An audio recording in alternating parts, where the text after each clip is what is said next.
High প্রিয় বন্ধুরা, তো আমি আজকে তো বাড়িতে আছি। বাড়ি থেকে কি করছি, অনেক কাজ করছি যেন, অনেক কাজ। পুরো ঘর সাফাই করলাম। এখনো এক গাদা জামা কাপড় আছে, বাসন আছে, রান্না করা আছে, নিজের স্নান করা আছে, খাওয়া আছে, অনেক কিছু আছে।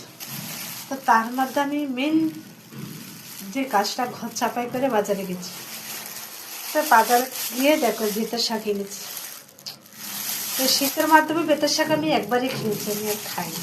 আজকে পেলাম, আজকে নিয়ে আসলাম। আমার বাজারে যাওয়া হয় না, তাই বেতের শাক খাওয়া হয় না। শুধু ওই ভীম একাদশী ছিলাম, সেদিন বাজারে গেছিলাম, সেদিন আমি বেতের শাক পেয়েছিলাম, এনেছিলাম। আর একটা জিনিস আনলাম, সেটা না দেখলেও নয়। এই বাটিটা নিয়ে কেউ কিছু মনে করো না, এগুলোতে আমি মাছ টাছ মাখি, মাছ টাছ নিই, বুঝেছ?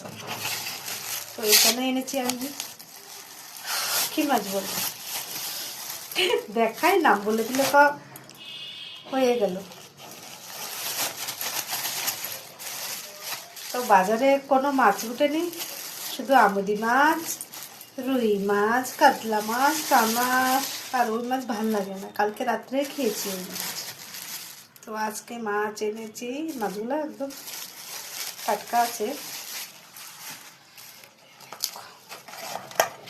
চুনো মাছ, দেখো চুনো মাছ। আমার এই চুনো মাছটা হেভি লাগে, টমেটো দিয়ে, কাঁচা লঙ্কা দিয়ে, জিরা আদা বাটা দিয়ে, ও ফ্রেশ টেস্ট দিয়ে করলে দারুণ লাগে, দারুণ। তোমরা যারা যারা খাও তারা তারা তো বলবেই এটা কেমন। আর আমার থেকে তো মানে এটা অপূর্ব লাগে, তাই আমি এটা ভালোবাসি, এটা নিয়ে এসেছি। আর একটা জিনিস আনলাম, দাঁড়াও, দেখো ঘর চাপা করেছে না, আমার হাতে এখনো কাদা লেগে আছে।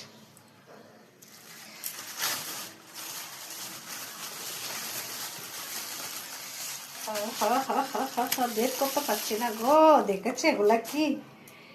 দেখো, দেখলে এটা সব মাছ খেয়ে নিল মাছটা। এগুলা কি মাছ? কাটা মাছ, কাটা কাটা কাটা। তো দুটো আমি বাজার থেকে কেটে দেয়, আমি বলছি কেটে দিও না, কেননা এই কালা কালা ছালগুলো না কেটে দিলে তুলতে একদম অসুবিধা হয়ে যায়। তা বলছি তুমি শুধু কাটাগুলো আর মানে সব ছাটিয়ে দাও, মাছ কাটতে হবে না, আমি ঘরে গিয়ে কাটবো। দুটো এনেছি গুলু